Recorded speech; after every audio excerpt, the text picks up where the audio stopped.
Regiane, Deus abençoe. Amém. Graça e paz, amados. Podem sentar, porque eu já estou sentada. Bom, vou me apresentar rapidamente para aqueles que não me conhecem. Meu nome é Regiane. Sou casada com o pastor Eliseu há quase 20 anos. E desde que nos casamos, nós estamos envolvidos no ministério. E eu tenho... Há 2 anos nós estamos na África, né? E nós estamos aqui desde o dia 20 de novembro. E eu estou assim, sentada aqui na frente, porque eu tive um acidente na Igreja Batista do Livre-Arbítrio. Eu me apresentei para a igreja. E eu, ao descer da plataforma, lá tem 2 degraus na frente, eu calculei mal a altura do degrau. E ao descer, eu virei o pé, quebrei e caí. Não satisfeita de dar show para a igreja inteira, ao vivo, eu ainda tenho gravado no YouTube. Se você quiser ver, entra lá no site. Tá lá, a última vez que eu vi tinha mais de 200 acessos e eu tenho certeza que é para ver minha queda. Mas tudo bem. Eles nunca vão lembrar da palavra do pastor Eliseu, mas de mim eles não vão esquecer jamais. Ah, missionário que caiu, quebrou o pé, sou eu. Mas isso... ontem eu fiquei muito feliz porque eu fui ao ortopedista. O ortopedista, a princípio, tinha dito que seria de 30 a 40 dias com a bota. Mas ontem ele falou que serão 25 dias. Então, no dia 3 de setembro, eu estarei livre. 10 dias antes do meu retorno para a África. De fevereiro. De fevereiro. Eu estarei livre dessa bota. E poderei retornar para a África bem. Mas, meu slide, Denner, por favor. Hoje eu vou estar falando com você sobre mudança de mente. Nós precisamos ter algo para mudar a nossa mente quando nós estamos envolvidos com o trabalho do Senhor. Porque nós nunca conseguiremos replicar exatamente o que nós fazemos aqui em outro lugar. Hoje a nossa igreja ela é envolvida em célula. Eu tive algumas células aqui e eu não conseguia fazer exatamente igual o que eu fazia em uma célula, fazer em outra. E eu estava dentro do município de Uberlândia. Eu estava só em bairros diferentes. E isso acontece sempre. Então, por isso, nós precisamos sempre estar renovando a nossa mente, estar mudando a nossa mente. Ok. Então, nós precisamos estar trabalhando isso. Porque o Senhor é o Deus de mudanças também.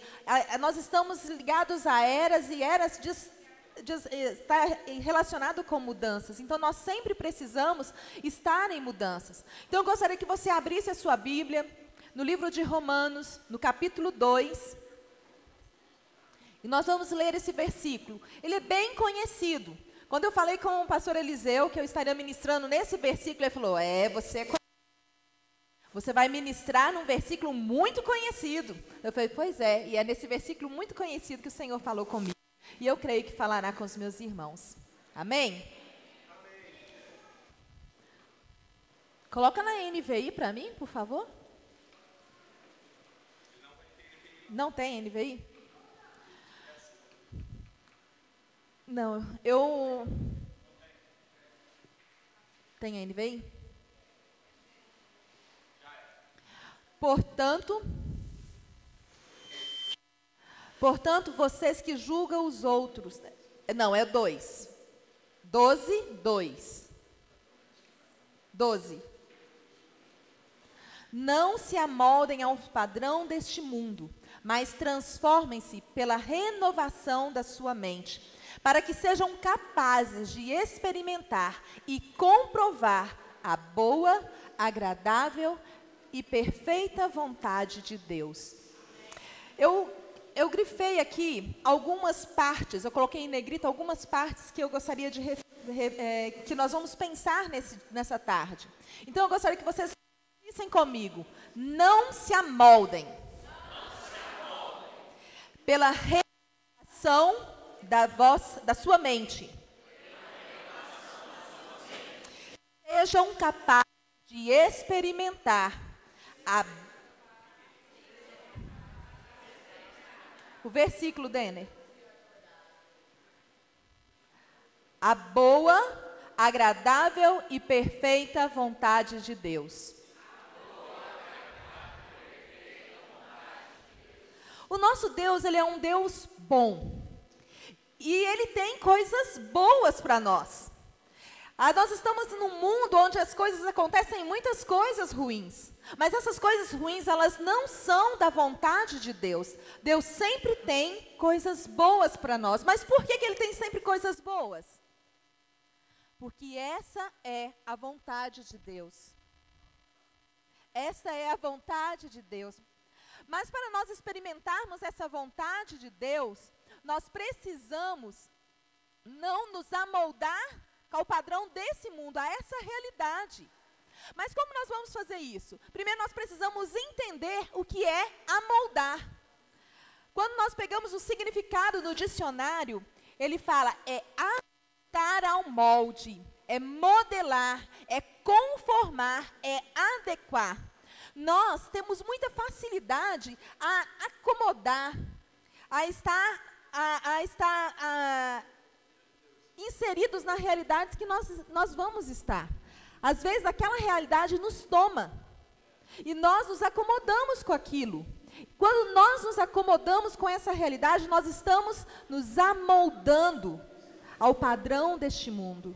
E essa não é a vontade de Deus para nós. Quando nós chegamos na África do Sul, nós tivemos uma realidade, nós nos deparamos com uma realidade muito triste.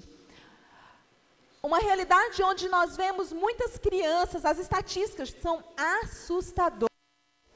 As estatísticas, elas nos mostram um índice muito, mas muito alto de crianças sem a presença dos pais.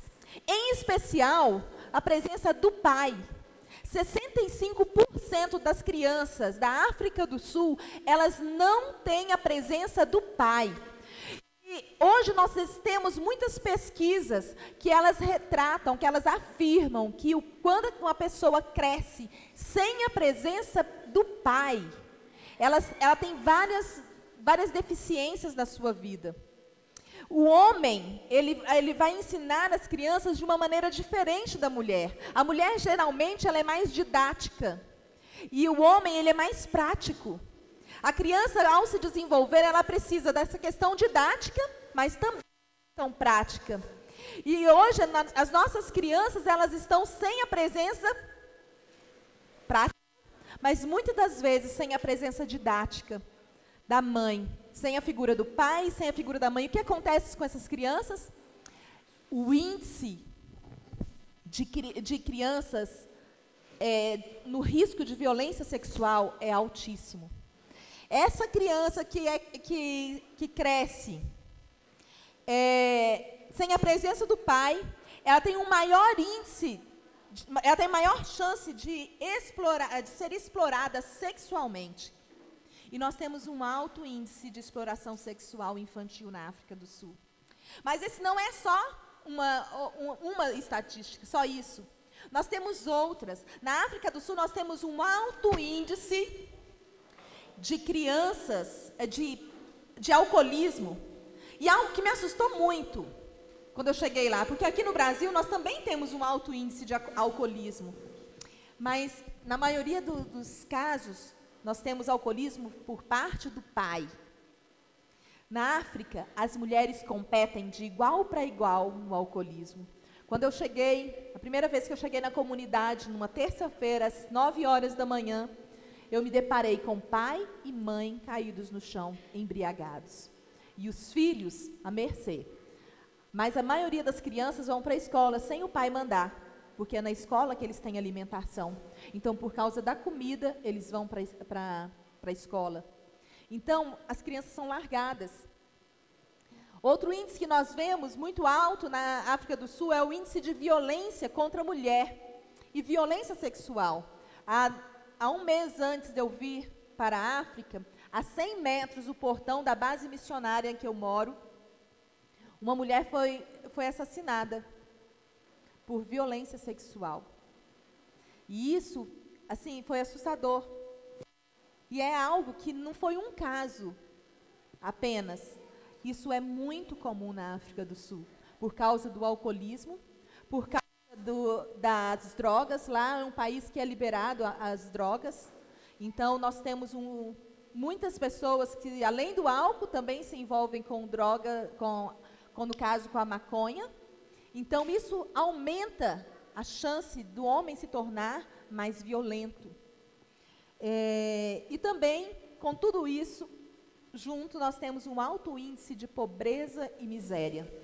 Mesmo porque um homem e uma mulher que ficam o dia inteiro bêbados ou drogados, eles não têm condição de trabalhar. Consequentemente, os seus filhos passam necessidade e a família também.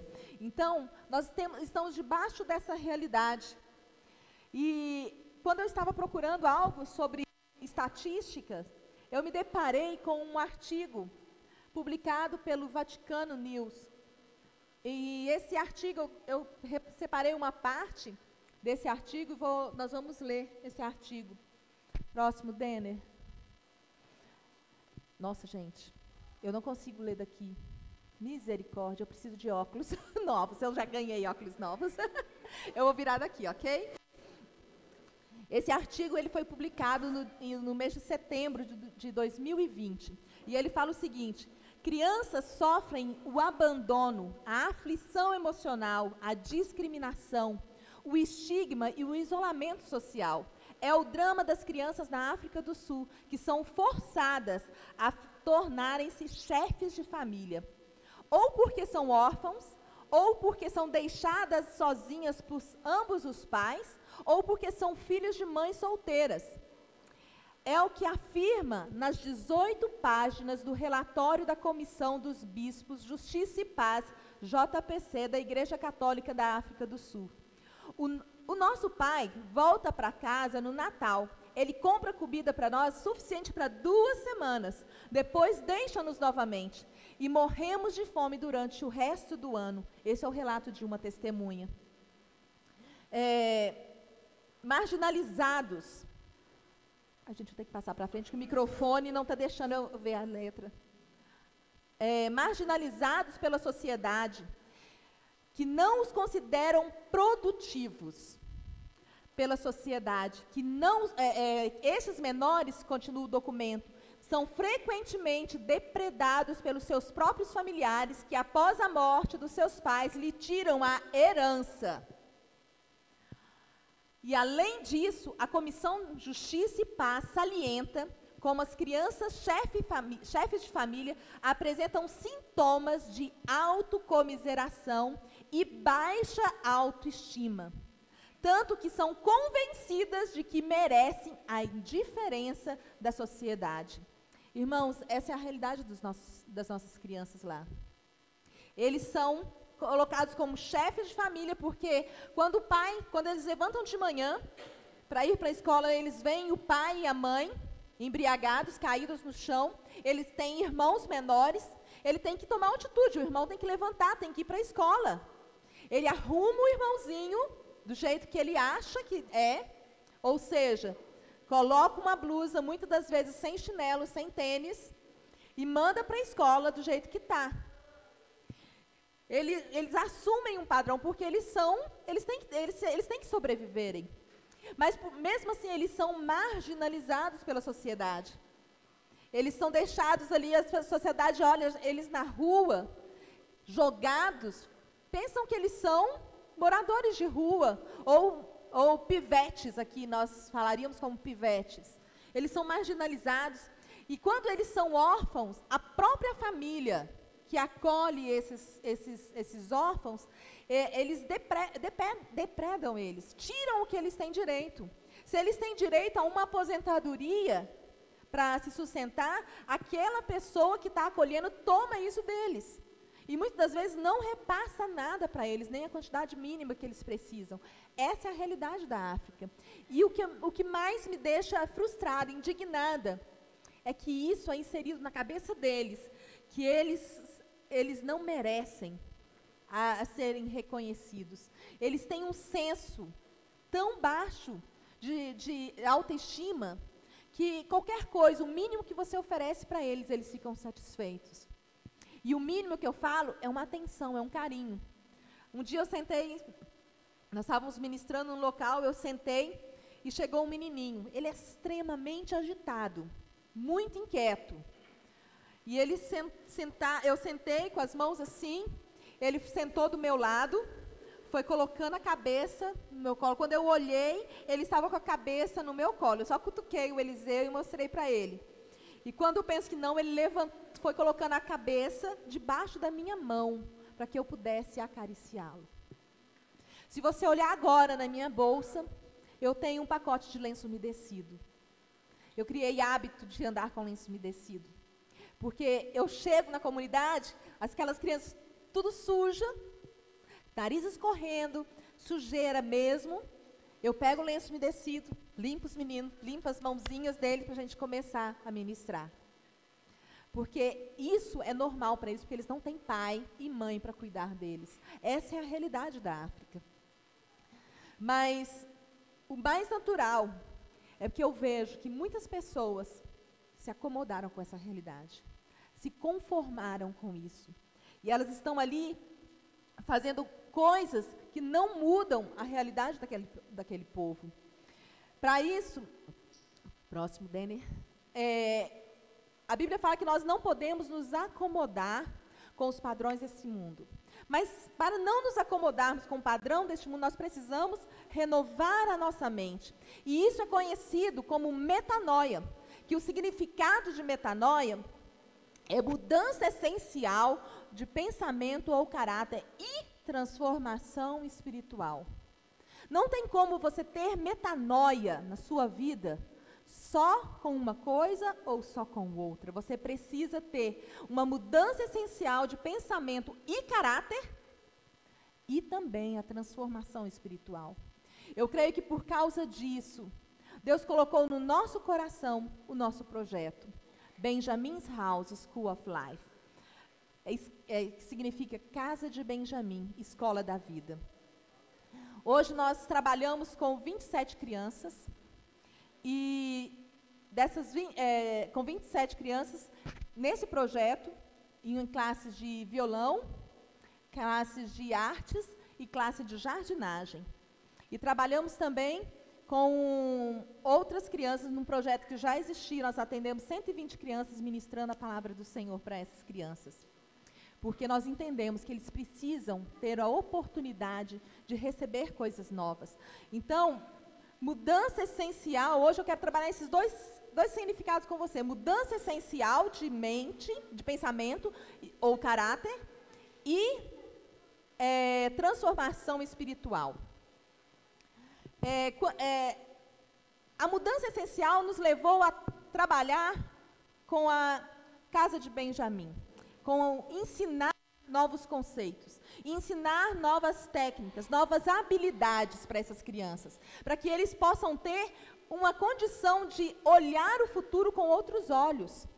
Quando eu chego na comunidade que eu trabalho, eu tenho, um grande, chama Rudeval Flats, são apartamentos em situação pior, assim, dessas periferias, como se fosse a MRV, mas assim, bem decaída.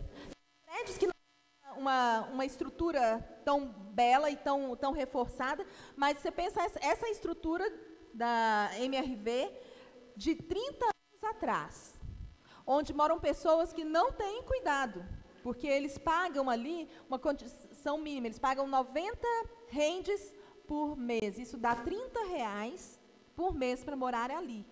E isso dá o direito deles morarem, mas a prefeitura não tem benefício nenhum. E é na terra. No meio, é como se fosse um círculo, com vários apartamentos. E no meio nós temos caçamba de lixo. E ali. E mais nada. Terra seca, dura, crua. Quando uma criança olha para aquele lugar, na realidade que ela está inserida, no subconsciente dela fala, não nada que nasce nesse lugar. esse lugar ele não produz nada, consequentemente eu não serei nada. Nós tiramos as crianças dessa realidade e levamos ela para ministrar essas habilidades para elas, para ensiná-las a pensar de outra forma. Daniel, já estou no... Pode passar 2 slides aí. Então, mas nós entendemos que nós também não podemos... Não, volta. Não, pode ir. Isso mesmo. Então, aqui eu coloquei algumas fotos, irmãos, das classes de arte, de violão. Essa é a classe de violão. Nós temos alunos, mas nós só temos 6 violões. Então, eles vão rodando. O violão vai rodando ali, o professor vai trabalhando, revezando. E nós temos também a classe de artes. Classe de artes. A classe de artes, nós temos mais 10 alunos. E nós temos também a classe de jardinagem. A classe de jardinagem, nós temos 7 crianças. Mas algumas dessas crianças já participam também de outra classe, ou arte ou violão. Mas o que acontece? Nós ensinamos essas técnicas para eles. É uma possibilidade deles saírem da comunidade, aprenderem algo novo, mudarem o modo de pensar. Mas se nós não ensinarmos o que a Bíblia nos ensina, eles não terão a transformação espiritual. E através das verdades espirituais que Deus já nos deu, nós ensinamos para eles a mudança espiritual que eles precisam. Nós ensinamos a palavra de Deus. E aí, nós temos aqui, eu peguei 2 fotos. A primeira, onde eu estou com um livro aberto, é na comunidade, onde eu ministro para 120 crianças. E a segunda foto é na Benjamin's House, onde as crianças recebem aulas de arte, violão e jardinagem, mas também recebem a ministração das palavras. É 1 hora para cada um. Então, nós vemos aqui crianças que chegaram para nós, que elas eram completamente inquietas, completamente difíceis de lidar. E a palavra do Senhor tem transformado essas crianças. Porque é isso que a palavra faz. Quando nós alcançamos a metanoia do Senhor, nós somos transformados. E nós somos levados a um novo nível. E nós somos levados a um novo nível, nós somos conduzidos à condição, que nós lemos lá no versículo, nós nos tornamos capazes de experimentar a boa, agradável e perfeita vontade do Senhor, porque nós alcançamos a transformação do Espírito Santo. E todos nós sabemos que o melhor campo para trabalharmos são as crianças. A pastora Márcia, em um dos seus livros, ela fala que a criança, ela é um livro para ser escrito. Quando nós ensinamos as verdades espirituais para elas, quando nós ensinamos habilidades para elas, nós fazemos nela a metanoia do Senhor de uma forma rápida, de uma forma eficaz. Porque o adulto, com todas as suas raízes, né, com tudo que ele tem mais dificuldade de permitir ser transformado. Mas hoje nós temos investido nessas crianças e nós já temos visto o agir do Senhor na vida delas. Certa vez eu ouvi um pastor falar que uma comunidade na favela, uma igreja na favela que ele estava trabalhando há muitos anos, ela nunca mudava de quantidade de membros. E as pessoas questionaram ele, mas por quê? Ele falou, porque toda vez que uma pessoa ela se converte, ela se permite ser tratada pelo Senhor, ela recebe a metanoia do Senhor, ela muda da favela. E outra pessoa chega para ser confrontada, para ser ministrada, para ser transformada. Porque quando nós somos transformados, quando nós recebemos a metanoia do Senhor, nós somos levados a novos níveis, a novos lugares. E é isso que o Senhor tem para mim e para você, é isso que o Senhor tem para a comunidade do Rudeval. Todos os dias, quando eu entro naquela comunidade, eu entro orando. Eu falo, Senhor, muda essa comunidade, transforma esse povo, liberta dos vícios, tira, Senhor, toda a escravidão, toda a cegueira. Pai, eu quero ver esse lugar transformado, eu quero ver vida de Deus ali, e eu entro declarando a coisa certa. Muitas das vezes eu chego ali, irmãos, triste, porque quando você está entrando, é uma tristeza tão grande, é uma miséria tão grande. Você entra naquele lugar e você é mexido. Mas quando eu estou lá, que eu vejo aquelas crianças, aquelas pessoas recebendo, irmãos, eu acho tão interessante, eles nunca tiveram essa realidade. Porque eu não chego lá e simplesmente abro a Bíblia e vou ministrar. Eu chego lá e eu preparo coisas para eles. E eles ficam tão assim, falando, nossa pastor, nossa mama, eles me chamam de Mama África. Mama, o que você preparou para nós hoje? Eles se sentem valorizados. Porque às vezes eu preparo só uma coisa simples, uma ilustração simples, mas eles se sentem valorizados, porque eu preparei algo para eles. Irmãos, são coisas simples que aquelas crianças, que aquele povo não estão acostumados. Eles não estão acostumados a ser valorizados.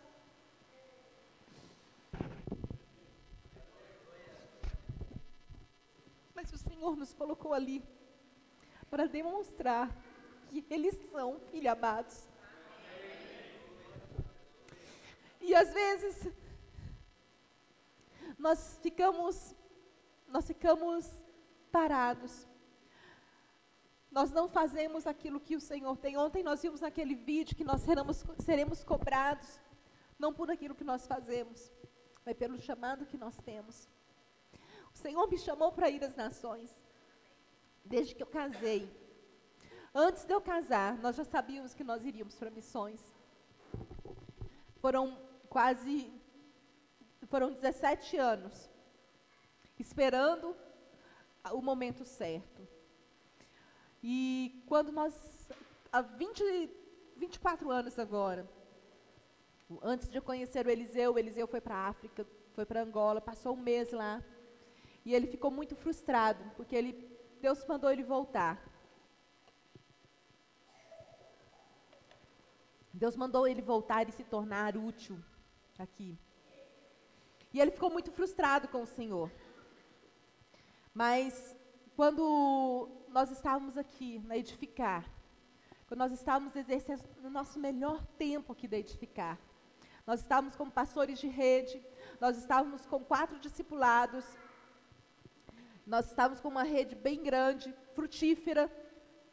O Senhor fala, agora é o tempo de vocês irem.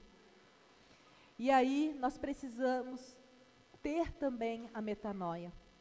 Muitas das vezes nós pensamos que apenas aquele povo a quem nós seremos enviados precisa da metanoia do Senhor. Mas hoje eu vim te falar que você também precisa da metanoia do Senhor. Você que está sendo enviado, você precisa da metanoia do Senhor. Talvez você fale assim, pastora, mas eu não estou sendo enviada.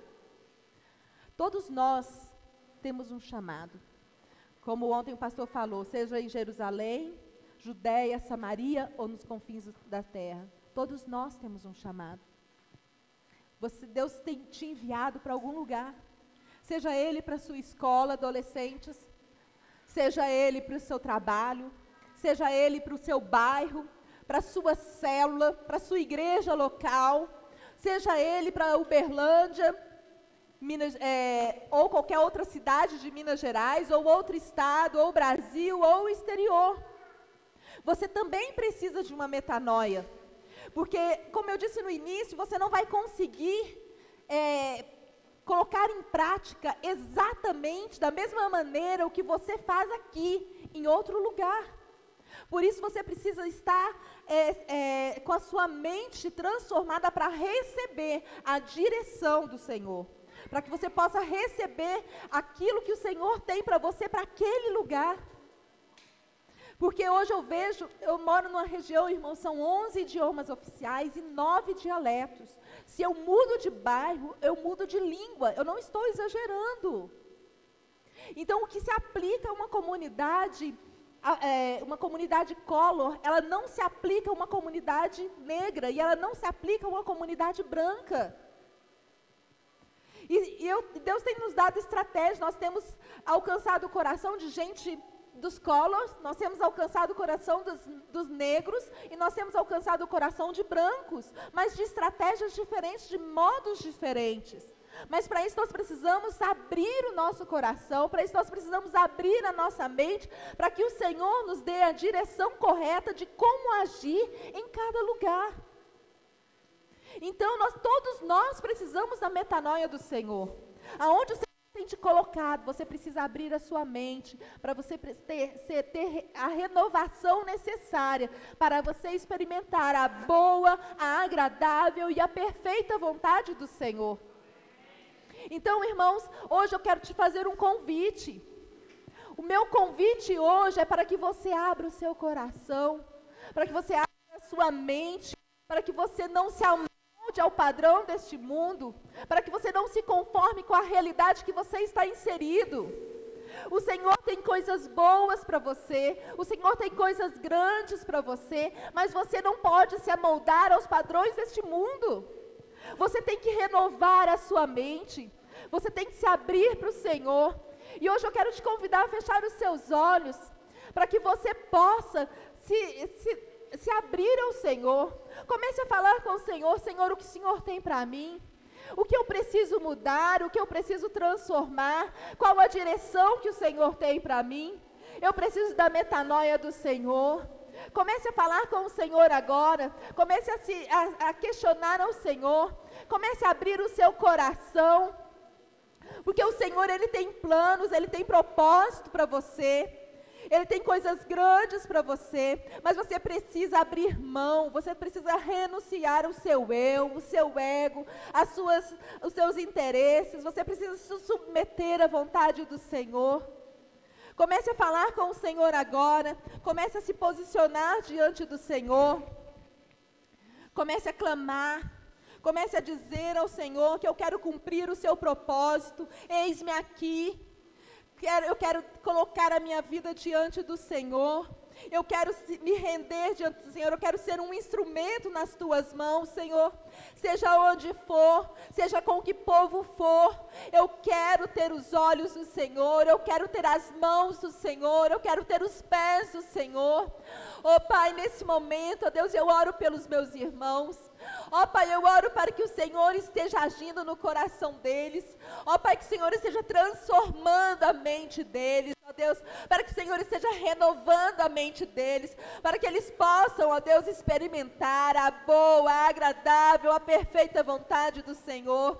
Pai, eu oro para que eles sejam, ó Deus, instrumentos do Senhor aonde eles forem, ó Deus, para que eles possam, ó Deus, ser as mãos do Senhor ao tocarem o povo que o Senhor tem, ó Deus, que esse povo possa sentir o toque do Senhor, ó Deus, que eles ao olharem, ó Deus, para aqueles que o Senhor tem, ó Deus, que eles possam olhar com os olhos do Senhor, olhos de amor, olhos de misericórdia, Deus, ó Pai, que o Senhor esteja abençoando, ó Deus, a vida deles, ó Pai, eu peço, Senhor, que o Senhor esteja trazendo, Senhor, a memória, Senhor, aquilo que o Senhor já tem ministrado, ó Pai, que o Senhor esteja dando a eles coragem, esteja dando a eles ousadia, Senhor, para que eles possam, Senhor, avançar, ó Deus, para que eles possam cumprir o plano, o propósito, os desígnios do Senhor para a vida deles. Ó Pai, tira toda a apatia, Senhor, tira todo o medo, Senhor, tira todo o temor, toda a vergonha, ó Deus,